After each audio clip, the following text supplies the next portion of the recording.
بسم اللہ الرحمن الرحیم۔ سورۃ الفتح،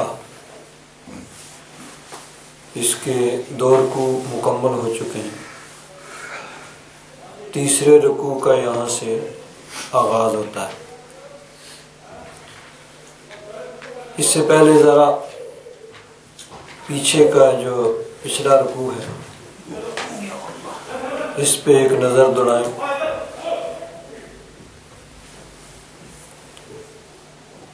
اس میں ایک طرف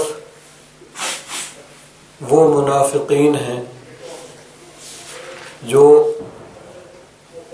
جن کو دعوت دی گئی بھئی ہمارے ساتھ چلو اس حدیبیہ والے سفر میں۔ انہوں نے جب دیکھا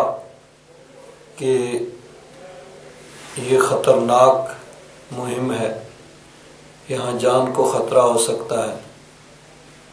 تو وہ پیچھے رہ گئے، اس سفر میں شامل نہیں ہوئے۔ جب حضور اللہ تبارک و تعالیٰ کے فضل و کرم سے صلح نامہ طے کر کے صحیح و سالم واپس مدینہ منورہ کی طرف چلے تو اللہ تبارک و تعالیٰ نے پہلے ہی وحی کر کے بتا دیا کہ اب وہ لوگ اس طرح کے بہانے بنائیں گے اور وہ ہیلے تراشیں گے۔ وہ کیا کہتے ہیں جی؟ شغلتنا اموالنا و اہلنا فاستغفر لنا، ہمارے مالوں نے، ہمارے اہل و عیال نے ہمیں مشغول رکھا، آپ ہمارے لیے بخشش کی دعا کریں۔ اللہ تبارک و تعالیٰ نے فرمایا یقولون بألسنتہم ما لیس فی قلوبہم، یہ اپنی زبان سے وہ بات کر رہے ہیں جو ان کے دل میں نہیں ہے، یعنی دل میں کوئی ایسا ان کو ندامت اور شرمندگی نہیں ہے کہ ہم پیچھے رہ گئے، بس زبانی صرف ظاہر داری کے لیے ایسی بات کر رہے ہیں۔ اس کے مقابلے میں کچھ مخلص مسلمان تھے لیکن کسی مجبوری کی وجہ سے وہ اس مہم میں شامل نہیں ہو سکے، تو ان کو اللہ تبارک و تعالیٰ نے خود ہی ان کے لیے رخصت کا اعلان فرما دیا۔ آخری آیت جو ہے لیس علی الاعمی حرج ولا علی الاعرج حرج ولا علی المریض حرج، نہ تو نابینا پر کوئی گناہ ہے، حرج ہے، نہ اعرج یعنی جو صحیح طریقے سے چل نہیں سکتا، ٹانگوں میں کوئی تکلیف ہے، تو اعرج لنگڑے پر کوئی حرج نہیں ہے، کوئی گناہ نہیں ہے، نہ مریض پر کوئی گناہ، یعنی جو کسی مجبوری کی وجہ سے اس مہم میں شامل نہیں ہو سکے ان پر کوئی گناہ نہیں ہے۔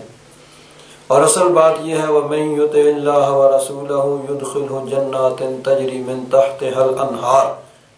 کہ جو اللہ رسول کی اطاعت کرے گا اللہ تبارک و تعالیٰ ان کو جنتوں میں داخل فرمائے گا جس کے نیچے نہریں بہہ رہی ہیں۔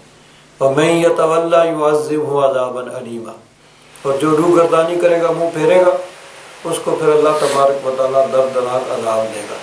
تو مطلب یہ ہے کہ نیت،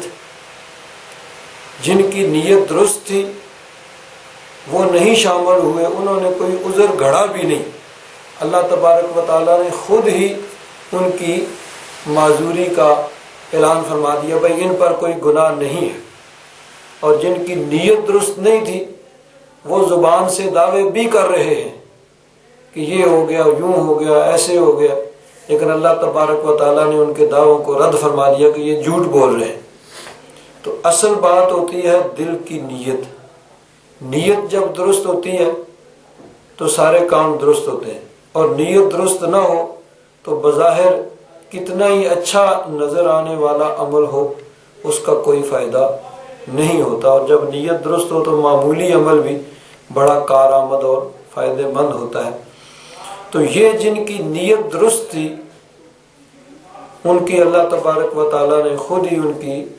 عذر کا اور معافی کا اعلان فرما دیا، اور جن کی نیت درست نہیں تھی، دل جن کے ٹیڑھے تھے، وہ دعوے بھی کر رہے ہیں تو ان کے دعووں کو رد کیا گیا۔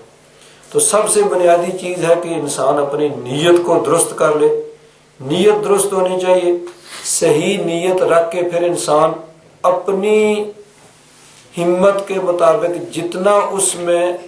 اختیار ہے، جتنا وہ کر سکتا ہے اتنا وہ کرے، تو اللہ تبارک و تعالیٰ کی بارگاہ میں اس کی قدر ہوتی ہے اور اللہ تبارک و تعالیٰ کا کرم اور فضل ہوتا ہے۔ تو اصل بات ہے کہ انسان اپنی نیت کو درست رکھے، جب نیت درست ہوگی تو پھر اللہ تبارک و تعالیٰ کی بارگاہ سے کرم ہوگا۔ اب چلتے ہیں آگے۔ لقد رضی اللہ، بے شک اللہ تبارک و تعالیٰ راضی ہو گیا، اللہ تبارک و تعالیٰ خوش ہو گیا۔ لام اور قد دونوں تحقیق کے لیے آتے ہیں، تاکید کے لیے آتے ہیں۔ بے شک اللہ تبارک و تعالیٰ راضی ہو گیا، کس سے؟ عن المؤمنین، مومنوں سے۔ کون سے مومن؟ الف لام ہے، خاص مومنوں کا ذکر ہے۔ اذ یبایعونک تحت الشجرۃ، جب وہ آپ کی بیعت کر رہے تھے درخت کے نیچے۔ اس کا واقعہ جو ہے ضمناً پیچھے بیان ہو چکا کہ نبی کریم صلی اللہ علیہ وسلم جب مدینہ منورہ سے 6 ہجری کو عمرہ کی نیت سے چلے، احرام باندھ لیے، قربانی کے جانور ساتھ ہیں، اور چلتے چلتے مکہ شریف کے قریب پہنچ گئے۔ مکہ والوں کو پہلے علم ہو چکا تھا، انہوں نے سب نے مل کے ایک ہی بیک زبان، ایک ہی پروگرام تھا سب کا کہ ہم ان کو مکہ میں داخل نہیں ہونے دیں گے کسی بھی صورت میں۔ چنانچہ حضور نبی کریم صلی اللہ علیہ وسلم نے حرم کی حد پر حدیبیہ کے میدان میں قیام فرمایا، وہاں خیمے لگائے۔ اب بات چیت ہو رہی ہے کہ کوئی ایگریمنٹ ہو جائے، کوئی معاہدہ ہو جائے، لڑائی جھگڑا نہ ہو۔ ادھر سے بھی بات چیت کرنے کے لیے لوگ آ رہے ہیں، ادھر سے بھی جا رہے ہیں۔ نبی کریم صلی اللہ علیہ وسلم نے حضرت عثمان غنی رضی اللہ تعالیٰ عنہ کو اپنا نمائندہ بنا کے مکہ مکرمہ بھیجا کہ جاؤ ان سے بات چیت کرو کہ ہم لڑنے کے لیے نہیں آئے، ہمارا پروگرام مکہ پہ قبضہ کرنے کا نہیں، ہم صرف عمرہ کرنے کے لیے آئے ہیں اور عمرہ کر کے ہم واپس چلے جائیں گے۔ حضرت عثمان غنی رضی اللہ تعالیٰ عنہ مکہ مکرمہ پہنچے، ان سے بات چیت کی۔ اس کا واقعہ بھی گزشتہ دروس کے اندر تفصیل سے بیان ہوا کہ انہوں نے حضرت عثمان غنی رضی اللہ تعالیٰ عنہ کو کہا کہ ہم آپ کے نبی کو اور مسلمانوں کو مکہ میں داخل ہونے کی کسی صورت میں اجازت نہیں دیں گے۔ ہاں، آپ چونکہ آ چکے ہیں، مکہ شریف میں ہیں، صحن کعبہ میں ہیں، آپ بیت اللہ کا طواف کر لیں تو ان کو ہم آنے کی اجازت نہیں دیتے۔ حضرت عثمان غنی رضی اللہ تعالیٰ عنہ نے فرمایا کہ جس خانہ کعبہ کے طواف سے تم نے میرے آقا کو روک دیا، عثمان اس کا طواف نہیں کرے گا۔ عثمان طواف کرے گا تو اپنے آقا کے ساتھ ہی کرے گا۔ اب انہوں نے کسی وجہ سے حضرت عثمان غنی کو مکہ میں روک لیا۔ ادھر مسلمانوں کے لشکر میں یہ افواہ پھیل گئی کہ مکہ والوں نے حضرت عثمان غنی کو شہید کر دیا ہے۔ افواہ ایسی بات ہوتی ہے کہ جس کی حقیقت کوئی نہیں ہوتی، لیکن سب آدمی اس کے بارے میں گفتگو کر رہے ہوتے ہیں۔ ایک نے کہیں سے کہہ دیا یا کہیں سے سن لیا، اس نے دوسرے کو بتایا، دوسرے نے تیسرے کو بتایا، تھوڑی سی دیر میں سارے لشکر میں یہ بات پھیل گئی کہ حضرت عثمان غنی کو مکہ والوں نے شہید کر دیا۔ حضور نبی کریم صلی اللہ علیہ وسلم کی بارگاہ میں بھی صحابہ نے عرض کیا ہوگا، حضور نبی کریم صلی اللہ علیہ وسلم نے صحابہ اکرام کا جوش دیکھا۔ اب یہ ایک مسلمہ اصول ہے اور ہر زمانے میں رہا ہے کہ جب کوئی آدمی سفیر بن کے کسی ملک میں جاتا ہے تو اس کی حفاظت جو جس ملک میں جا رہا ہے ان کی ذمہ داری ہوتی ہے۔ حضرت عثمان غنی رضی اللہ تعالیٰ عنہ چونکہ حضور کے سفیر بن کے مکہ شریف گئے تھے، اور مکہ والوں کی ذمہ داری تھی حضرت عثمان غنی کی حفاظت کرنا۔ تو اگر مکہ والوں نے شہید کر دیا ہے تو یہ ایک انٹرنیشنل لا، اس کی خلاف ورزی کی گئی ہے کہ ان کے سفیر بھی مسلمانوں کے پاس آئے، مسلمانوں نے ان کا دفاع کیا، ان کو بحفاظت واپس کیا۔ تو یہ ہر زمانے میں ایک اصول رہا ہے کہ بے شک جتنے بھی حالت جنگ میں دو ملک دو قومیں ہوں، سفیر جو ہوتے ہیں ان کو ڈگنیٹی حاصل ہوتی ہے، ان کو جو ہے ان کا دفاع کیا جاتا ہے، ان کی حفاظت کی جاتی ہے۔ تو نبی کریم صلی اللہ علیہ وسلم نے صحابہ کرام کو پکارا، بھائی آؤ سارے میری بیعت کرو۔ اس بات پہ بیعت یہ ہو رہی تھی کہ ہم لڑیں گے جب تک ہمارے جسم میں جان ہے، ہم لڑیں گے، یہاں سے بھاگیں گے نہیں، حضرت عثمان غنی کے قتل کا بدلہ لیں گے۔ اس بات پہ بیعت ہو رہی ہے۔ تو ایک درخت تھا کیکر کا یا اس طرح کا، ظاہر بات ہے وہاں صحرا میں اس طرح کے کانٹے والے کیکر کے درخت ہوتے ہیں۔ تو اس درخت کے نیچے حضور تشریف فرما تھے۔ حضور نے صحابہ کرام کو پکارا، ایک ایک کر کے سب نے آ کے بیعت کی کہ ہم یہاں سے جائیں گے نہیں، بھاگیں گے نہیں، ہٹیں گے نہیں، جب تک ہمارے جسم میں جان ہے ہم لڑتے رہیں گے، حضرت عثمان غنی کے قتل کا بدلہ لیں گے۔ اب جب مسلمانوں کا یہ جوش اور جذبہ کافروں نے دیکھا، ان کو پتہ چلا بھئی مسلمان تو اس طرح اب تیار ہیں، تو انہوں نے فوراً حضرت عثمان غنی کو ریلیز کر دیا، بھئی جاؤ جلدی جاؤ، یہ کہیں لڑائی جھگڑا نہ شروع ہو جائے، مسلمان تو بڑے جوش میں ہیں۔ تو اب انہوں نے حضرت عثمان غنی کو فوراً بھیج دیا۔ اب یہ اللہ تبارک و تعالیٰ کو مسلمانوں کی یہ ادا اتنی پسند آئی کہ اللہ تبارک و تعالیٰ نے قرآن پاک میں اعلان فرما دیا، لَقَدْ رَضِيَ اللَّهُ عَنِ الْمُؤْمِنِينَ إِذْ يُبَايِعُونَكَ تَحْتَ الشَّجَرَةِ، کہ اللہ تبارک و تعالیٰ ان مومنوں سے راضی ہو گیا جب وہ درخت کے نیچے آپ کی بیعت کر رہے تھے۔ تو اللہ تبارک و تعالیٰ نے ان کے اس جذبے کی قدر کرتے ہوئے قرآن پاک کی آیت اتاری کہ قیامت تک کے لیے لوگ ان کے اس جذبے کو سلام پیش کرتے رہیں گے۔ چنانچہ اس کا پھر کفار پہ یہ اثر پڑا، یہ روک پڑا کہ وہ صلح کرنے پر مجبور ہو گئے، بھئی ٹھیک ہے اس سال تو آپ لوگ عمرہ نہیں کر سکتے، آئندہ سال آپ عمرہ کر لیں اور آئیں اور جا کے عمرہ کر جائیں، یعنی ایک درمیانی رستہ جو ہے وہ نکالنے کی کوشش کی گئی کہ ٹھیک ہے بھئی اس سال نہیں کرو، اگلے سال عمرہ کرو۔ اب یہاں چند باتیں جو ہیں وہ خاص طور پر قابل غور ہیں۔ ایک تو یہ کہ حضرت عثمان غنی کو مکہ میں روک لیا گیا اور افواہ پھیل گئی کہ حضرت عثمان غنی کو شہید کر دیا گیا۔ تو نبی کریم صلی اللہ علیہ وسلم نے صحابہ اکرام کو بلایا اور کہا بھئی آؤ سارے میری بیعت کرو کہ ہم عثمان کے قتل کا بدلہ لیں گے۔ اب ہر آدمی کا اپنا اپنا سوچنے کا ایک انداز ہوتا ہے۔ بعض لوگ جن کی نظر ہمیشہ منفی ہوتی ہے، نیگیٹو ہوتی ہے، بجائے وہ کوئی اس میں ان کو کوئی شان نظر آئے، کوئی عظمت نظر آئے، ان کو ہر چیز میں کوئی نہ کوئی کمی اور کوتاہی نظر آتی ہے۔ وہ کہتے ہیں دیکھو حضرت عثمان غنی تو صحیح و سالم تھے مکہ میں، اور ویسے ہی بات پھیل گئی کہ حضرت عثمان غنی کو شہید کر دیا گیا۔ تو نبی کریم صلی اللہ علیہ وسلم نے صحابہ اکرام کو بلایا اور کہا بھئی آؤ بیعت کرو، ہم عثمان کے قتل کا بدلہ لیں گے۔ آپ لوگ کہتے ہیں نبی کریم صلی اللہ علیہ وسلم کو اللہ تعالیٰ نے علم غیب عطا فرمایا تھا، اگر حضور کو علم غیب ہوتا تو حضور صحابہ اکرام کو کہتے بھئی نہیں، جوش میں آنے کی ضرورت نہیں ہے، حضرت عثمان غنی ٹھیک ٹھاک ہیں اور آ جائیں گے، یہ جو تم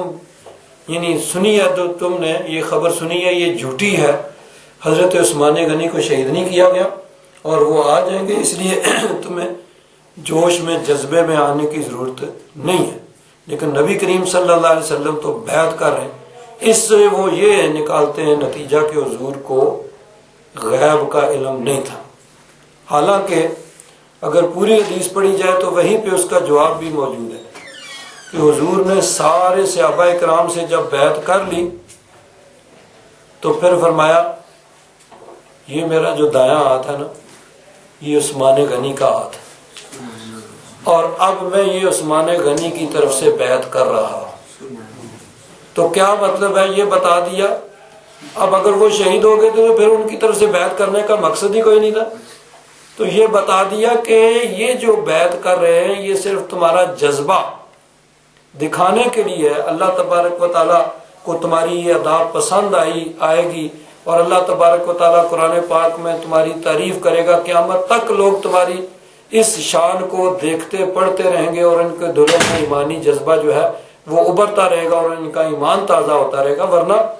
یہ اللہ تبارک و تعالیٰ نے اپنے محبوب کو بتا دیا تھا کہ حضرت عثمان غنی زندہ ہیں، اسی لیے تو ان کی طرف سے بیعت بھی کی جا رہی ہے۔ اگر یہ نہ علم ہوتا تو کہتے بھائی ٹھیک ہے وہ تو ہو گئے شہید، اب تم سب تیار ہو جاؤ، تم سب اس بات پہ تیار ہو کے لڑیں گے اور اس کے قتل کا بدلہ لیں گے۔ تو حضرت عثمان غنی کی طرف سے بیعت کرنا اس بات کی دلیل ہے کہ حضور کو علم تھا کہ حضرت عثمان غنی زندہ ہے اور ان کو شہید نہیں کیا گیا۔ اب یہ جو بیعت کی جا رہی ہے اس کا مقصد یہ تھا کہ صحابہ کرام کے اندر جو ایمانی جذبہ ہے، جذبہ جہاد ہے، اس کا اظہار ہو، اور اللہ تبارک و تعالیٰ نے اس جذبے کو اتنا پسند فرمایا کہ قرآن پاک کی آیات اتار کے ان کی تعریف فرمائی، قیامت تک کے لیے ان کی جذبے کی اس یعنی تعریف کو لوگ پڑھتے رہیں گے اور ان کا ایمان تازہ ہوتا رہے گا۔ تو آپ دیکھیے یہ بھی ایک صحابہ کرام کے اندر ایک خاص یعنی ان کا درجہ مرتبہ ہے، وہ صحابہ کرام جنہوں نے اس بیعت میں حصہ لیا تھا، یعنی اس حدیبیہ کے سفر کے اندر جو شامل تھے۔ اب صحابہ کرام کی جو افضلیت کی جو ترتیب ہے اس میں سب سے بلند درجہ صحابہ کرام میں خلفائے اربعہ کا ہے، حضرت ابو بکر صدیق، حضرت عمر فاروق، حضرت عثمان غنی، حضرت علی۔ اور اس میں بھی جمہور کے نزدیک، محققین کے نزدیک ترتیب افضلیت کی وہی ہے جو یعنی خلافت کی ترتیب کے اعتبار سے، یعنی سب سے بلند درجہ حضرت ابو بکر صدیق رضی اللہ تعالیٰ عنہ کا ہے، پھر حضرت عمر فاروق کا، پھر حضرت عثمان غنی، پھر حضرت علی کا۔ اس کے بعد دوسرا درجہ آتا ہے عشرہ مبشرہ، کہ چار یہ خلفائے اربعہ کے علاوہ 6 اور صحابہ کرام ہیں جن کو نبی کریم صلی اللہ علیہ وسلم نے ایک ہی مجلس میں جنت کی بشارت دی تھی۔ تو یہ 10 صحابہ کرام، ان کو عشرہ مبشرہ، عشرہ کہتے ہیں 10 کو، تو جن کو جنت کی خوشخبری دی گئی تھی۔ تو پہلا درجہ آ جاتا ہے خلفائے اربعہ کا، اور ان میں بھی ترتیب خلافت کی جو ہے وہی افضلیت کی ترتیب ہے۔ پھر عشرہ مبشرہ کہ یہ 10 صحابہ باقی تمام صحابہ سے بلند شان والے ہیں۔ پھر اس کے بعد اصحاب بدر 313 وہ صحابہ کرام جو غزوہ بدر میں شامل ہوئے تھے، ان کی شان باقی صحابہ کرام سے زیادہ ہے۔ پھر اور آگے آ جائیں تو یہ 1400 صحابہ کرام اصحاب بیعت رضوان کہ جنہوں نے حدیبیہ میں اس درخت کے نیچے نبی کریم صلی اللہ علیہ وسلم کی بیعت کی تھی، یعنی وہ جو اس حدیبیہ کے سفر میں حضور کے ساتھ شامل تھے، ان کا درجہ مرتبہ دوسرے صحابہ کرام سے بڑھ کر ہے۔ پھر اس کے بعد اور آگے چلے جائیں تو فتح مکہ تک جو لوگ مسلمان ہو چکے تھے ان صحابہ کرام کا درجہ ان سے بڑھ کر ہے جو فتح مکہ کے بعد مسلمان ہوئے۔ تو یہ ایک خاص صحابہ کرام کا ایک درجہ بندی میں خاص یہ ایک درجہ آ گیا کہ جو اس بیعت میں شامل ہوئے، اس سفر میں شامل ہوئے، ان کا درجہ ان صحابہ سے بلند ہے جو اس میں شامل نہیں تھے۔ تو اللہ تبارک و تعالیٰ نے ان کی تعریف فرمائی جب وہ بیعت کر رہے تھے، لَقَدْ رَضِيَ اللَّهُ عَنِ الْمُؤْمِنِينَ إِذْ يُبَايِعُونَكَ تَحْتَ الشَّجَرَةِ اللہ تبارک و تعالیٰ مومنوں سے راضی ہو گیا، خوش ہو گیا جب وہ بیعت کر رہے تھے آپ کی درخت کے نیچے۔ فَعَلِمَ مَا فِي قُلُوبِهِمْ، پس اللہ تبارک و تعالیٰ جانتا تھا جو کچھ ان کے دلوں میں، یعنی ان کے دلوں کے اندر جو خلوص، جو جذبہ جہاد موجود تھا، اللہ تبارک و تعالیٰ اس کو جانتا تھا۔ فَأَنزَلَ السَّكِينَةَ عَلَيْهِمْ، اللہ تبارک و تعالیٰ نے ان پر اطمینان قلب نازل فرمایا۔ حالانکہ مسلمان عمرہ کے لیے چلے تھے، احرام باندھا ہوا تھا، اور ایک ایک تلوار صرف ان کے پاس تھی، اور سامنے مکہ والے ہیں جن کے پاس اس زمانے کے اعتبار سے ہر قسم کا اسلحہ بھی موجود ہو سکتا ہے، جن کے پاس نیزے، بالے، ڈھالیں، سب کچھ، اور دور سے تیر اندازی بھی کر سکتے ہیں، اور ان کے ہواری، حامی سب موجود ہیں۔ لیکن اللہ تبارک و تعالیٰ نے ان کے دلوں پر اطمینان نازل کر دیا، اور وہ کسی خطرے کی پرواہ نہ کرتے ہوئے انہوں نے کہا بھی ہم جائیں گے نہیں جب تک ہم حضرت عثمان غنی کے وہ جو افواہ پھیلی تھی آپ کے قتل کی، جب تک بدلہ نہ لیں۔ وَأَصَابَهُمْ فَتْحًا قَرِيبًا، اور اللہ تبارک و تعالیٰ نے انہیں عطا فرمائی قریب فتح۔ اس سے مراد صلح نامہ بھی ہو سکتا ہے، حدیبیہ کے مقام پر جو صلح نامہ ہوا، جو بظاہر مسلمانوں کے خلاف تھا لیکن حقیقت میں وہ اسلام کی ترقی کا پیش خیمہ ثابت ہوا۔ وَمَغَانِمَ كَثِيرَةً يَأْخُذُونَهَا، اور بہت سی غنیمتیں اللہ تبارک و تعالیٰ نے ان کو عطا فرمائیں، یا اللہ تبارک و تعالیٰ ان کو عطا فرمائے گا جس کو وہ لیں گے۔ وَكَانَ اللَّهُ عَزِيزًا حَكِيمًا، اور اللہ تبارک و تعالیٰ غالب حکمت والا ہے۔ یہاں ایک اور بات جو ہے وہ قابل غور ہے کہ اللہ تبارک و تعالیٰ نے فرمایا کہ اللہ تعالیٰ مومنوں سے راضی ہو گیا جب وہ درخت کے نیچے آپ کی بیعت کر رہے تھے۔ وہ ایک درخت تھا، اب یہ جو ہے اتفاقی بات ہے، کوئی پری پلان نہیں، باقاعدہ منصوبہ بندی کے تحت نہیں، حضور کسی درخت کے نیچے بیٹھے ہوئے ہیں، کیونکہ وہ عرب کا ملک ہے، گرمی کا موسم ہوتا ہے، دھوپ ہے، تو دھوپ سے بچنے کا واحد ذریعہ یہی تھا کہ کوئی درخت ہو اس کے سائے میں بیٹھ جائیں۔ حضور کسی درخت کے نیچے بیٹھے ہوئے ہیں، اور صحابہ اکرام کو بلایا، بھائی ایک ایک آؤ اور میری بیعت کرو اس بات پہ۔ صحابہ اکرام نے بیعت کر لی۔ اللہ تبارک و تعالیٰ نے اس درخت کا بھی خاص طور پر ذکر کیا کہ جس درخت کے نیچے حضور تشریف فرما ہے اس کا ذکر کیا، بھائی درخت کے نیچے۔ حالانکہ بیعت کا ذکر کافی تھا کہ اللہ تعالیٰ راضی ہو گیا مومنوں سے جب وہ آپ کی بیعت کر رہے تھے، درخت کا ذکر کرنے کی کیا ضرورت ہے؟ کوئی باقاعدہ پروگرام تو نہیں تھا، یا اس درخت میں کوئی خصوصیت بھی نہیں تھی، وہاں 20 درخت ہوں گے اس طرح کے، تو کسی ایک درخت کے نیچے حضور تشریف فرما ہے اور بیعت کر رہے ہیں، تو اللہ تبارک و تعالیٰ نے اس درخت کا بھی ذکر کیا۔ بھائی درخت کے نیچے جب آپ کی بیعت کر رہے تھے، حالانکہ بیان کرنے کا مقصد تو یہ ہے کہ مومنوں کا ایک صحابہ اکرام کا جذبہ جہاد تھا اور جان قربان کرنے کا جذبہ تھا، اللہ تبارک و تعالیٰ اس سے خوش ہوا کہ وہ انہوں نے آپ کی بیعت کی۔ لیکن درخت کا جو ذکر کیا، مطلب یہ ہے کہ حضور جہاں بیٹھ کے جس جگہ کے ساتھ، جس وقت کے ساتھ حضور کی نسبت ہو گئی، وہ چیز بھی معظم اور محترم ہو گئی۔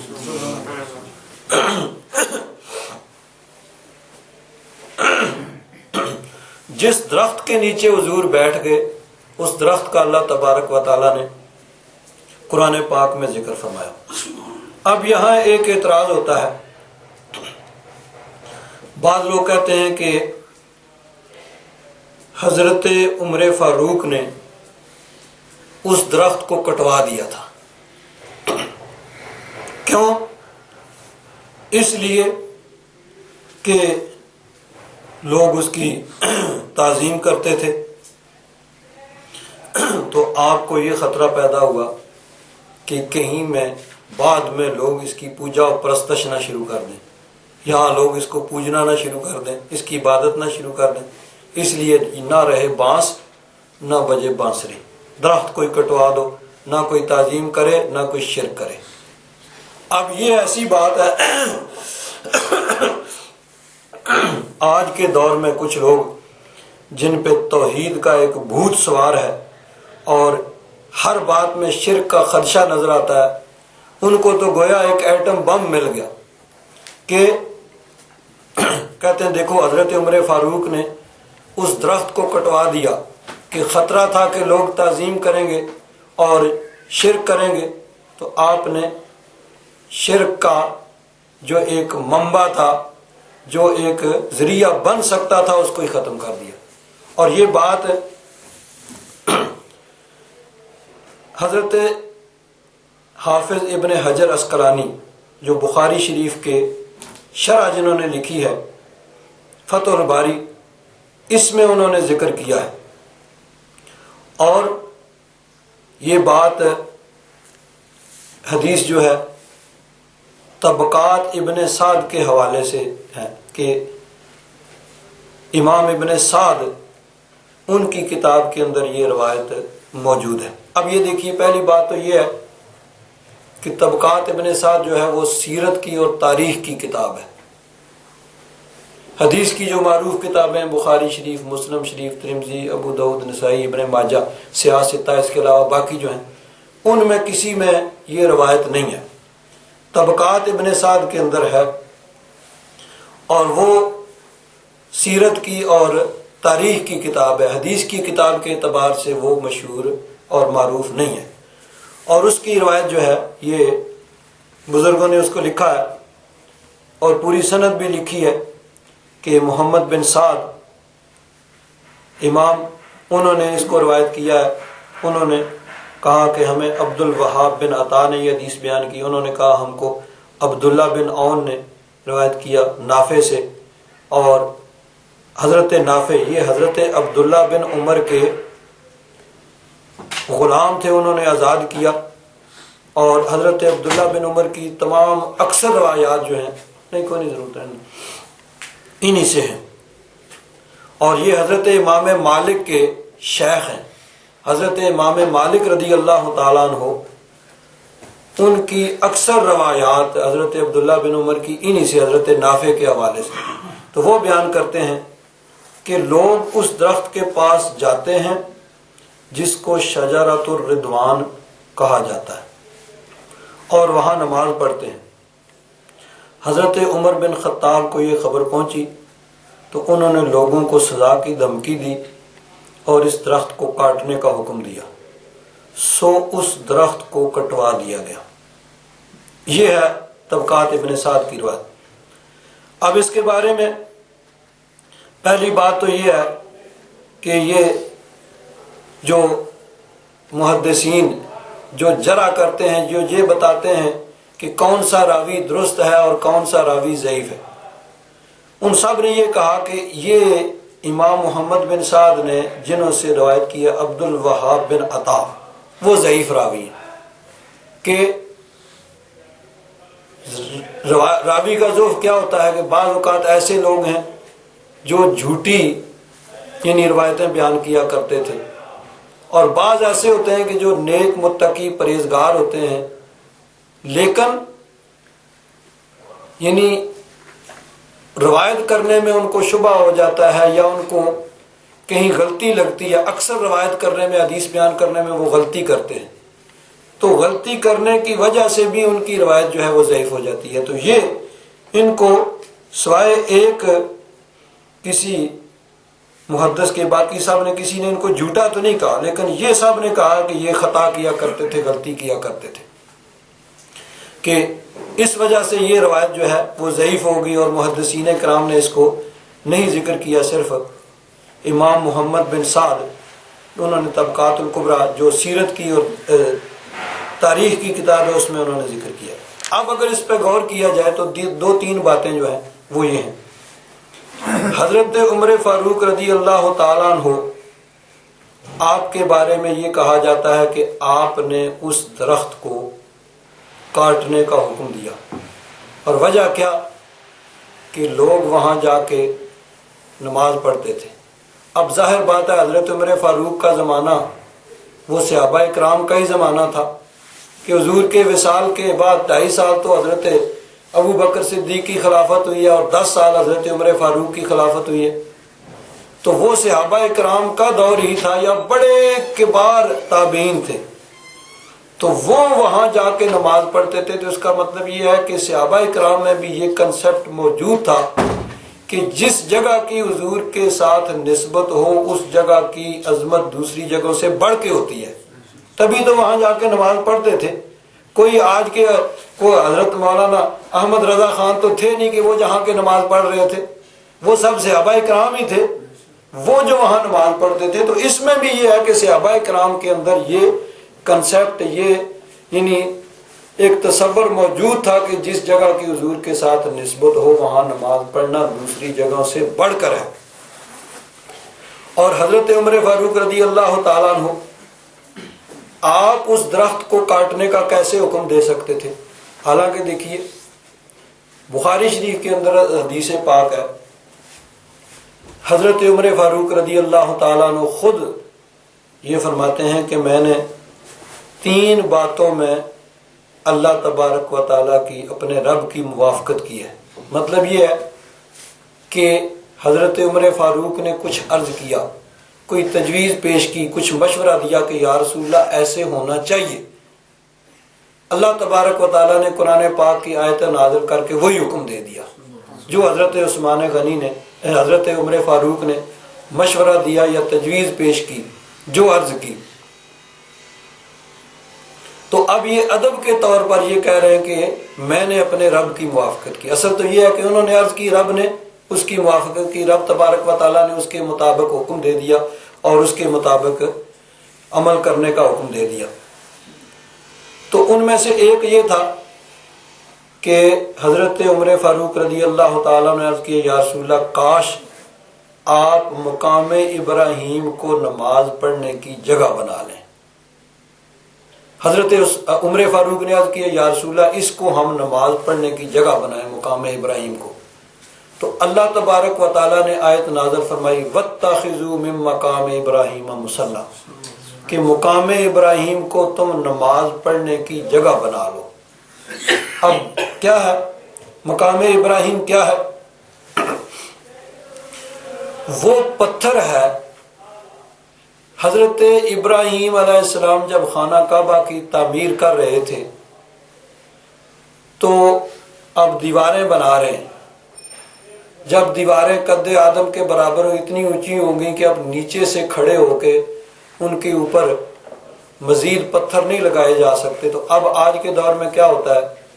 گو باندھی جاتی ہے جس کو سٹیلنگ کہتے ہیں، وہ سٹائخر اوپر۔ اب اس زمانے میں یہ تو تھا نہیں۔ حضرت ابراہیم علیہ السلام نے حضرت اسماعیل علیہ السلام سے فرمایا، بیٹا کوئی پتھر لے کے آؤ جس کے اوپر کھڑا ہو کے میں اب اوپر دیوار تعمیر کروں۔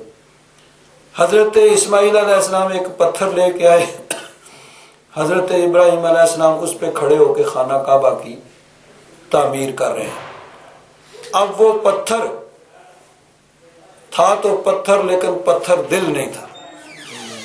وہ پتھر نرم ہو گیا، اس میں حضرت ابراہیم علیہ السلام کے قدم کا نشان آ گیا۔ اب وہ پتھر جس پہ حضرت ابراہیم علیہ السلام کا قدم لگا وہ بھی برکت والا ہو گیا اور صحن کعبہ میں اس کو رکھ دیا گیا، اور آج بھی موجود ہے وہاں پہ۔ اور حضرت عمر فاروق یہ عرض کرتے ہیں کہ یا رسول اللہ ہم اس کو اپنے نماز کی جگہ بنا لیں۔ اب سارا خانہ کعبہ جتنی بھی حرم شریف کی مسجد ہے، حتیٰ کہ آج جو توسیع ہو گئی ہے، جہاں تک مسجد پہنچ گئی ہے، علماء یہ کہتے ہیں کہ اس کے کسی بھی کونے میں، کسی گوشے میں جو بھی نماز پڑھے گا اس کو 1,00,000 ثواب، نماز کا ثواب ملے گا۔ تو اب خاص مقام ابراہیم پہ نماز پڑھنے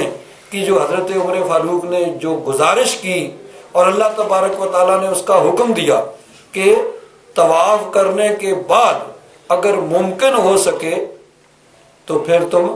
مقام ابراہیم پہ آ کے 2 نفل پڑھو۔ تو اگر حضرت عمر فاروق کا مزاج یہ ہوتا کہ یہ شرک ہے کوئی ایسی جگہ جس کی اللہ والوں کے ساتھ نسبت ہو وہاں اس کی تعظیم کرنا اور وہاں کوئی نماز پڑھنے کی کوشش کرنا یہ شرک ہے۔ تو حضرت عمر فاروق رضی اللہ تعالیٰ عنہ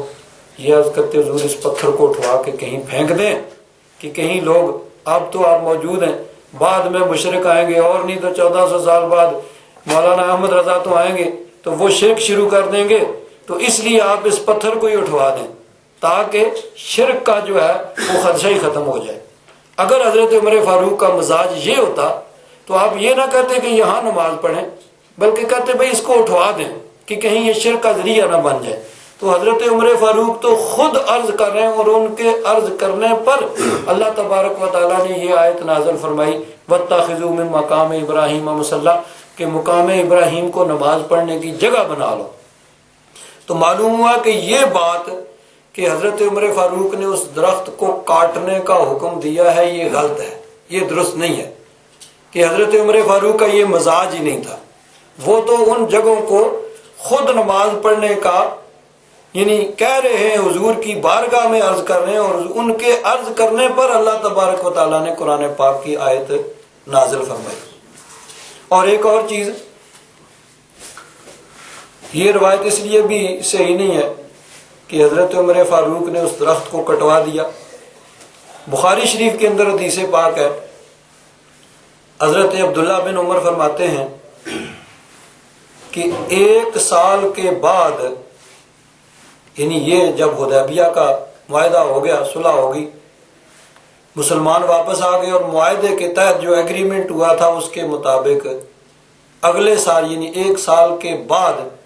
مسلمان عمرہ کرنے کے لیے گئے۔ اس کی قضا جو عمرہ وہاں نہیں کر سکے تھے وہیں پہ انہوں نے احرام کھول دیے تھے، اب عمرۃ القضاء کے لیے مسلمان گئے۔ اب گئے تو جا کے حدیبیہ میں اسی درخت کو ڈھونڈ رہے ہیں۔ یہ ہے صحابہ کرام کا مزاج۔ اب چونکہ اس وقت جو بات ہوئی تھی وہ تو اتفاقی تھی کہ حضور کسی درخت کے نیچے بیٹھے ہوئے ہیں، اور جہاں حضور بیٹھے وہ جگہ عظمت والی ہے۔ اب چونکہ بعد میں جب قرآن پاک کی آیت نازل ہوئی اور خاص طور پر اس درخت کا ذکر ہوا تو سب کے دلوں میں یہ جذبہ ایک پیدا ہو گیا کہ وہ متبرک درخت جس کا اللہ تعالیٰ نے قرآن پاک میں ذکر کیا ہے، اب جا کے اس کو ہم پھر دیکھیں۔ تو حضرت عبداللہ بن عمر فرماتے ہیں کہ 1 سال کے بعد جب ہم حدیبیہ میں آئے، اب سارے لوگ وہ متفق نہیں ہو رہے، کوئی کہہ رہا یہ درخت تھا، کوئی کہتا یہ ہے، کوئی کہتا یہ تھا، کیونکہ جس وقت وہ بیعت کر رہے تھے کسی کے ذہن میں یہ تو بات تھی نہیں۔ اب مثلا خدا نہ خواستہ کہیں کوئی واقعہ ہوتا ہے تو اس وقت جو لوگ موجود ہوتے ہیں وہ اس نیت سے نہیں دیکھ رہے ہوتے کہ ہم نے کل جا کے یہ گواہی دینی ہے۔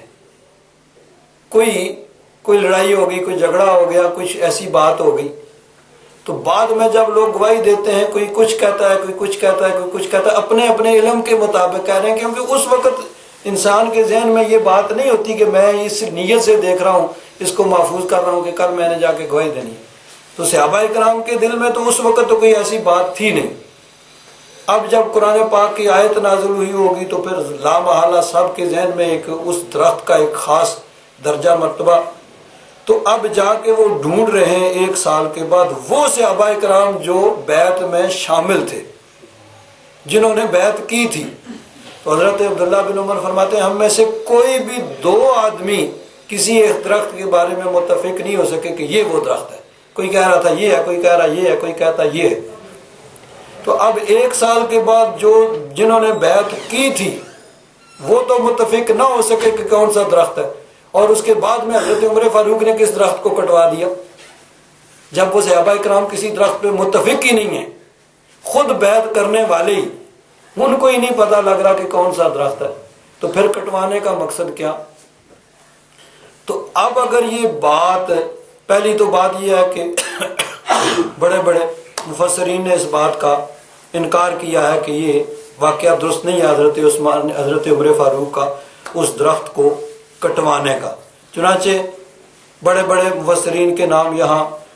حضرت علامہ مولانا غلام رسول سعیدی صاحب نے ذکر کیا ہے امام محمد بن جعفر طبری جنہوں نے جامع البیان کے نام سے تفسیر لکھی ہے، امام ابو اسحاق سالبی الکشف البیان، امام الحسین، اسی طرح حتیٰ کہ مودودی صاحب نے بھی یہی کہا ہے، اور دیوبندی مکتب فکر کے مفتی محمد شفیع معارف القرآن میں انہوں نے بھی یہی کہا کہ یہ واقعہ، یہ جو بات کی جاتی ہے کہ حضرت عمر فاروق نے اس درخت کو کٹوایا، یہ روایت درست نہیں ہے۔ کہ جب صحابہ اکرام بیعت کرنے والے خود ان کو نہیں پتا کہ درخت وہ کون سا ہے، وہی نہیں متفق ہو رہے کہ حضرت عثمان غنی نے کٹوایا کس کو۔ اب کیوں نہیں متفق ہو رہے؟ ممکن ہے 1 سال کے اندر وہ درخت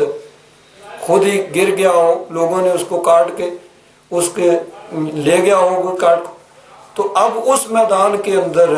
ایک ہی طرح کے بہت سے درخت ہیں، تو خود بیعت کرنے والے 1 سال کے بعد کوئی بھی 2 صحابہ اکرام اس کے بارے میں متفق نہیں کہ کس درخت کے نیچے ہم نے بیعت۔ یہ تو ہے کہ اس درخت کا قرآن پاک میں ذکر ہے، اسی وجہ سے تو وہ ڈھونڈ رہے ہیں، لیکن وہ متفق نہیں ہو رہے۔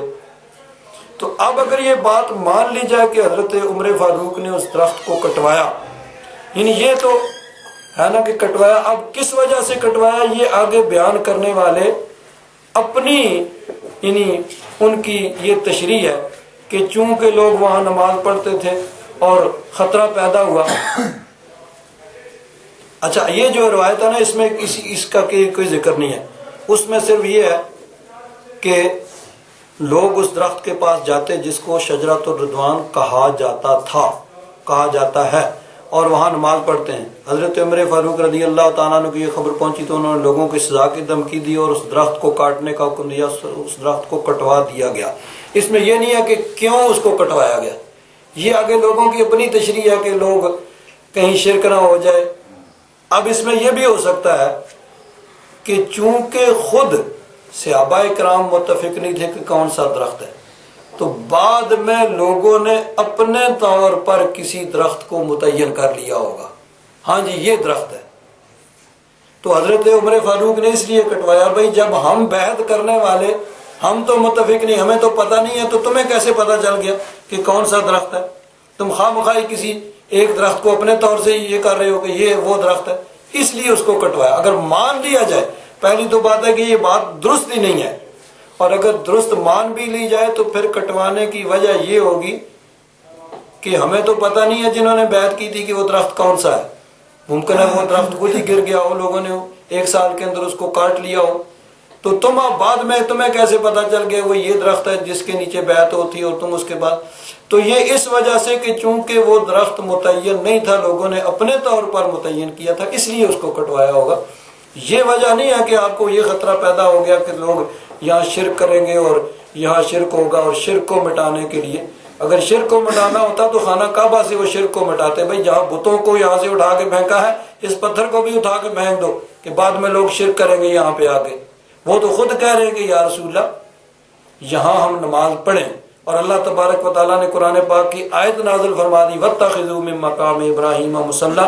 کہ تم مقام ابراہیم کو نماز کی جگہ بنا لو۔ تو صحابہ اکرام کا یہ مزاج نہیں تھا جو آج لوگوں کا مزاج ہے کہ جس چیز میں عظمت رسول نظر آئے وہاں شرک کا خطرہ پیدا ہو جاتا ہے۔ میں آپ لوگوں کو بتاؤں، ابھی 2 سال پہلے جب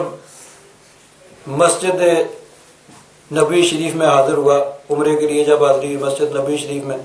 ریاض الجنہ کے اندر وہ جو جنت کی کیاری ہے وہاں 7 ستون ہیں، اور وہ جو پال ہیں 7 ستون ہیں، ان ستونوں کے اوپر لکھا ہوا ہے نام ان کے، حاضی استوانہ تو حرس، حاضی استوانہ تو عائشہ، حاضی استوانہ تو توبہ، سب کا الگ الگ نام ہے۔ ان میں سے ایک ہے استوانہ حنانہ۔ وہ کیا ہے؟ حضور نبی کریم صلی اللہ علیہ وسلم مسجد نبوی شریف میں ایک کھجور کا تنا تھا، اس کے ساتھ ٹیک لگا کر جمعہ کا خطبہ ارشاد فرمایا کرتے تھے۔ جب ممبر بن گیا تو حضور جمعہ کے دن ممبر پر بیٹھے تو وہ کھجور کا سوکھا ہوا تنا وہ رونے لگ گیا، اور رویا بھی اس طرح کہ سب اس کی آواز سن رہے ہیں، صرف حضور ہی نہیں، صحابہ کرام بھی سن رہے ہیں۔ بخاری شریف اور دیگر کتابوں میں یہ حدیث ہے۔ صحابہ کرام فرماتے ہیں ہمیں رونے کی آواز آ رہی ہے لیکن رونے والا کوئی نہیں نظر آ رہا۔ حضور منبر سے اترے اور اس کھجور کے تنے کو سینے سے لگا لیا۔ جب حضور نے اس کو سینے سے لگایا تو اب وہ سسکیاں لے رہا ہے۔ پھر اس کھجور کے تنے کو یہ اختیار دیا گیا کہ چاہے تو دنیا کا درخت بن جائے، تو پھر ہرا بھرا ہو جائے اور درخت ہو جائے اور تجھ پہ کھجوریں لگیں اور لوگ تیرا پھل کھائیں، اور چاہے تو جنت کا درخت بننا منظور کر لے۔ اس نے جنت کا درخت بننا منظور کر لیا۔ پھر اس کو وہاں پر دفنا دیا گیا۔ اب جب مسجد کی بعد میں توسیع ہوئی تو وہاں پہ ستون جو بنا اس کو استوانہ حنانہ کہا جاتا ہے، کہ اس جگہ وہ ستون دفن کیا گیا تھا، وہ کھجور کا تنا جو حضور کے فراق میں رویا تھا۔ اب وہ اس کے اوپر بھی لکھا ہوا تھا استوانہ حنانہ۔ تو لوگ جب جاتے ہیں محبت والے سارے، وہ ہر جگہ ہی متبرک ہے، وہاں حضور کے قدم لگے، تو خاص طور پر اس ستون کے قریب لوگ زیادہ کوشش کرتے تھے کہ وہاں جا کے نماز پڑھے۔ تو اب کیا کیا گیا، باقی 6 ستونوں کے اوپر تو لکھا ہوا ہے، لیکن اس کے اوپر جو لکھا ہوا تھا پہلے میں نے خود اپنی آنکھوں سے دیکھا، حاضی استوانہ تو حنانہ، اب اس کو مٹا دیا گیا ہے اور مٹا کے اس طرح رنگ کیا گیا ہے کہ کبھی یہ محسوس بھی نہیں ہو سکتا کہ یہاں پہلے لکھا ہوا تھا، کیونکہ وہ پہلے اس طرح بنا ہوا تو اس کے اندر لکھا ہوا تھا، وہ ترکیوں کے دور سے لکھا ہوا تھا۔ اب جب ان کو بہت ہی شرک کا خدشہ پیدا ہوا تو انہوں نے وہ مٹا دیا اور بالکل اسی طرح رنگ کر دیا۔ میں کھڑا دیکھ رہا ہوں ادھر ادھر، باقی 6 ستونوں پہ لکھا ہوا ہے اور ایک ستون خالی ہے۔ میں نے کہا ہے تو یہی، لیکن لکھا ہوا نہیں ہے اس پہ۔ تو میں یقین ہو گیا کہ ہے یہی، لیکن یہ مٹا دیا گیا، اور مٹایا بھی ایسی فنکاری کے ساتھ ہے کہ اب محسوس بھی نہیں ہو سکتا کہ یہاں کبھی لکھا ہوا تھا، اور رنگ کر دیا گیا ہے۔ میں وہاں سے باہر نکلا مسجد نبوی شریف سے، حضور کی بارگاہ میں صلاۃ و سلام عرض کے، تو باہر ایک پاکستانی، اب پاکستانی وہاں بہت سے ہوتے ہیں جن کا کام ہی یہاں بیٹھے ہیں، ایک تو وہ CID کرتے ہیں، سیکورٹی کرتے ہیں، اور ایک ساتھ ساتھ وہ تبلیغ کرتے ہیں۔ تبلیغ کیا ہوتی ہے، جس طرح ایک ٹیپ ہوتی ہے وہ چل رہی ہوتی ہے، جب ختم ہوتی ہے پھر شروع سے شروع ہو جاتی ہے۔ وہ چند باتیں انہوں نے یاد کی ہیں، یہ شرک ہے، یہ بدعت ہے، یہ شرک ہے، یہ بدعت ہے، یہ شرک ہے، بس یہی وہ ہوتا ہے، اس میں اور کچھ بھی نہیں ہوتا۔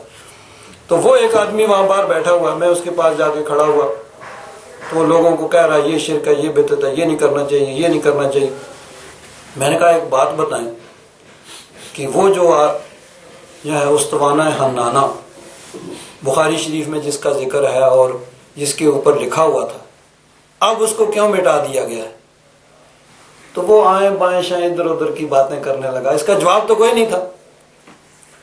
میں نے کہا اصل بات یہ ہے، ادھر ادھر کی بات نہ کرے، بات یہ ہے کہ جس چیز میں بھی عظمت مصطفیٰ نظر آتی ہے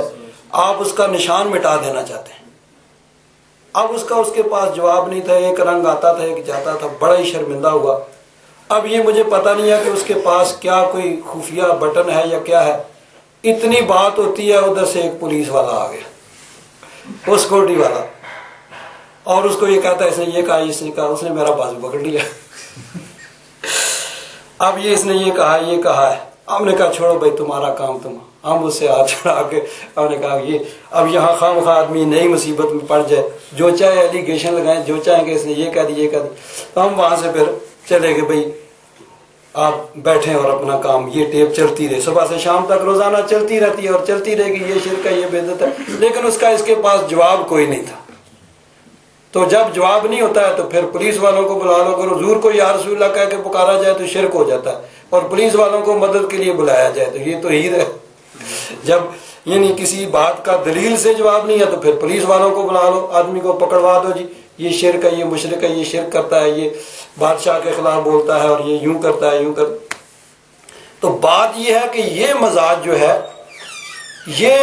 نجدی مزاج ہے کہ کسی بھی بات میں عظمت مصطفیٰ نظر آئے تو اس کو مٹا دیا جائے، یہ صحابہ کرام کا مزاج نہیں تھا۔ اب دیکھیے بخاری شریف کے اندر یہ حدیثیں موجود ہیں، حضرت سالم بن عبداللہ کون ہے؟ حضرت عبداللہ بن عمر کے بیٹے اور حضرت عمر فاروق کے پوتے ہیں۔ یہ سالم بن عبداللہ، حضرت عبداللہ بن عمر کی بہت سی روایت ان کے ذریعے سے آگے چلی ہے۔ تو یہ حضرت عبداللہ بن عمر کے بیٹے، حضرت عمر فاروق کے پوتے، وہ کہتے ہیں، اچھا موسیٰ بن عقبہ بیان کرتے ہیں کہ میں نے سالم بن عبداللہ بن عمر کو دیکھا کہ وہ راستہ میں ان جگہوں کو تلاش کرتے تھے جن جگہوں پر رسول اللہ صلی اللہ علیہ وسلم نے نماز پڑھی تھی۔ حضور نے تو نماز پڑھی نا، حضور جا رہے ہیں، جہاں نماز کا ٹائم ہوا وہاں رک گئے اور وہاں نماز پڑھ لی۔ اب حضرت سالم بن عبداللہ خاص ان جگہوں کو ڈھونڈتے، بھائی حضور نے تو پڑھی ہے اپنے ایک روٹین کے مطابق، بھائی جہاں نماز کا وقت ہو گیا وہاں ٹھہر گئے اور نماز پڑھ لی۔ تو حضرت سالم بن عبداللہ ان جگہوں کو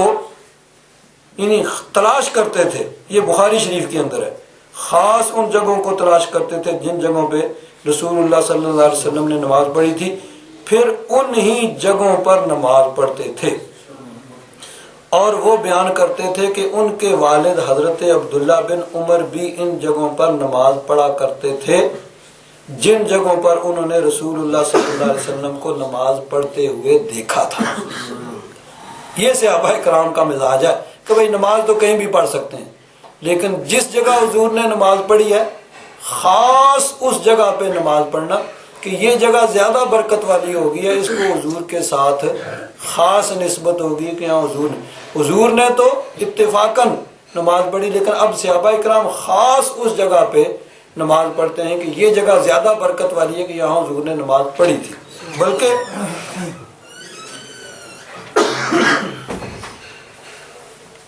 ایک اور یہ بھی روایت ہے کہ حضرت عمر کے صاحبزادے حضرت عبداللہ بن عمر مدینہ سے مکہ کے سفر میں ڈھونڈ ڈھونڈ کر ان جگہوں پر نمازیں پڑھتے تھے جن جگہوں کے متعلق ان کو علم ہوتا کہ ان جگہوں پر رسول اللہ صلی اللہ علیہ وسلم نے نماز پڑھی ہے، تو وہ خود ڈھونڈ کے، بلکہ ایک حدیث پاک بخاری شریف کے اندر یہ حدیث پاک ہے، حضرت نافع بیان کرتے ہیں کہ مکہ شریف جاتے ہوئے یا مکہ آتے ہوئے رستے میں ایک جگہ پر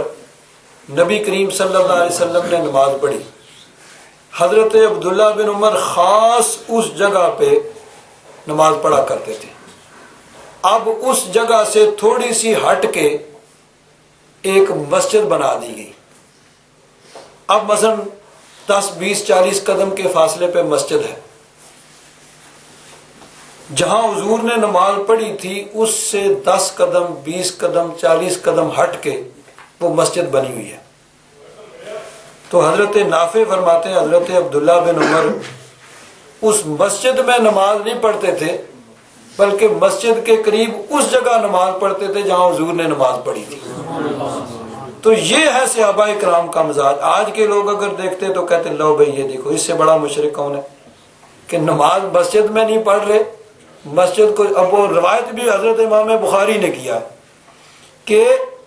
جس جگہ مسجد بنی ہوئی ہے اور مسجد کے پاس باہر نماز پڑھ رہا ہے، اس سے بڑا، اور نیت یہ ہے کہ یہاں حضور نے نماز پڑھی تھی، اس سے برکت حاصل کرنے کے لیے مسجد کو چھوڑ رہا ہے، تو اس سے بڑا مشرک کون ہو سکتا ہے؟ تو یہ جو ہے نا، یہ سوچ یہ آج کے دور کی ہے۔ پہلے 1300 سال 1350 سال تک کسی کی یہ سوچ نہیں تھی کہ جس کو اللہ والوں کے ساتھ نسبت ہو جائے اس کی تعظیم کرنا شرک ہے۔ یہ سوچ اب پیدا ہو رہی ہے، اور اب یہ سوچ پیدا ہوئی ہے اور تمام نشانات جو ہیں ان کو مٹایا جا رہا ہے۔ اب حرم شریف کے اندر، بیت اللہ شریف کے اندر، وہاں ایک جگہ ہے جس کو کہا جاتا ہے باب ام ہانی۔ ام ہانی حضرت علی رضی اللہ تعالیٰ عنہ کی ہمشیرہ تھی، حضرت علی کی سسٹر، حضرت علی کی بہن تھی۔ ان کے گھر میں حضور آرام فرما تھے معراج کی رات، تو وہاں سے پھر حضور یعنی روانہ ہوئے، معراج کا سفر شروع، وہاں سے حضور پھر حتیم میں آئے، حتیم سے پھر معراج پہ تشریف لے گئے۔ تو وہ جو حضرت ام ہانی کا گھر تھا، اس کا جو دروازہ تھا، اس کو کہا جاتا ہے باب ام ہانی، ام ہانی کا دروازہ، یعنی ان کے گھر کا دروازہ۔ اب بعد میں جب مسجد کی توسیع ہوئی تو وہ جگہ مسجد کے اندر شامل ہو گئی۔ اب اگر آپ لوگ باب عبدالعزیز سے داخل ہوں تو چلتے چلتے جہاں مطاف نیچے سب سے نیچے جہاں طواف کرتے ہیں اس سے پہلی جو سیڑھیاں ہیں اس سے بائیں ہاتھ وہ جگہ تھی، وہ حضرت ام ہانی کا گھر۔ اب جب پہلے ظاہر بات ہے لوگ ایک دوسرے کو بتاتے رہے، صحابہ کرام نے تابعین کو بتایا، تابعین نے تبع تابعین کو بتایا، اسی طرح لوگ یعنی یہ بات چلتی آ رہی۔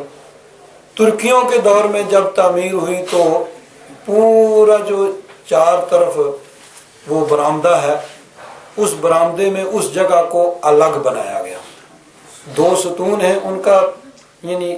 رنگ بھی الگ ہے، اور ایک ستون یہ اس دیوار سے لے کر یہاں تک اتنا چوڑا ایک چبوترا سا بنا دیا گیا جو باقیوں سے کچھ ایک ہاتھ اونچا تھا، اور باقی پورے برآمدے میں نہیں ہے، صرف وہاں پہ وہ بنا ہوا ہے، اور صرف علامت کے طور پر ہے کہ یہ وہ جگہ ہے جہاں سے حضور معراج پہ تشریف لے گئے تھے، یہ باب ام ہانی۔ اب عام لوگوں کو تو یہ علم نہیں ہوتا، خاص لوگوں، میں وہاں حاضر ہوا، ایک پاکستان کے حافظ صاحب وہاں سے پرماننٹ رہ رہے تھے، انہوں نے مجھے بتایا کہ یہ وہ جگہ ہے باب ام ہانی، یہاں سے حضور معراج پہ تشریف لے گئے تھے، اور اس جگہ کو یہ ترکیوں نے یہ الگ دوسروں سے بنایا ہوا تاکہ نشانی قائم رہے کہ یہ وہ جگہ جہاں پہ حضور معراج پہ تشریف لے گئے تھے۔ یہ 93 کی بات ہے۔ وہاں وہ بیٹھا کرتے تھے، ان کا کام بس وہ حرم شریف میں 5 نمازیں پڑھتے، وہیں بیٹھے رہتے نماز پڑھ کے۔ اب کچھ لوگ جن کو علم ہوتا وہ وہاں آ کے نفل پڑھتے ہیں، یہ برکت والی جگہ ہے۔ اب کیا ہوا، جب وہ وہاں کے جو حکام ہیں ان کو پتہ چلا بھائی لوگ تو یہاں آ کے نفل پڑھتے ہیں، انہوں نے کیا کیا، اب 6 مہینے کے بعد 94 میں جب حج پہ ہم حاضر ہوئے، وہیں پہ ان حافظ صاحب سے ملنے کے لیے اس جگہ کی زیارت کے لیے گئے تو دیکھا وہ تھوڑے سے ہٹ کے بیٹھے ہوئے، وہ جو اتنی جگہ تھی نا، اتنی چوڑی اور 3-4 گز لمبی، اس پہ بڑی ساری 2 الماریاں لا کے رکھ دی گئی قرآن پاک والی، کہ اب وہاں کوئی جگہ نہیں باقی ہے۔ وہ قرآن پاک کی 2 الماریاں پڑی ہوئی ہیں، دائیں بائیں لوگ نفل پڑھ رہے ہیں، وہاں جگہ ہی نہیں ہے نفل پڑھنے کی۔ میں نے کہا جی یہ کیا ہوا؟ انہوں نے کہا یہ شرک کو مٹایا گیا ہے کہ لوگ یہاں کے نفل پڑھتے ہیں، نفل پڑھنا بھی شرک ہے، اللہ کی عبادت بھی شرک ہو گئی، اس لیے یہ۔ تو اب اس کے بعد وہاں جگہ نہیں، اب جب نئی تعمیر کے یعنی بہانے سے اس کو بالکل مٹا کے دوسروں کے برابر کر دیا گیا، اب کسی کو نہیں پتہ چل سکتا کہ یہاں کوئی نشانی تھی بھی۔ تو یہ جو چیز ہے نا کہ ان نشانیوں کو مٹا دینا، جو یہ 1400 سال تک تو مسلمانوں کا، صحابہ اکرام کا اور تابعین کا، تبع تابعین کا اور محدثین کا اور اولیاء کرام کا، سب کا یہی مزاج تھا کہ جس جگہ کو اللہ والوں کے ساتھ نسبت ہو جاتی ہے وہ برکت والی ہو جاتی ہے۔ یہ اب مزاج ایسا آ گیا ہے کہ نہیں کہ جس کا اگر اس کی تعظیم کریں گے تو یہ شرک ہو جائے گا، اور شرک کو مٹانے کے لیے تمام نشانات کو مٹایا جا رہا ہے۔ اب دیکھیے بات بڑی سیدھی سی ہے، 2 اینٹیں ہیں، اینٹیں ایک ہی مٹی سے بنی،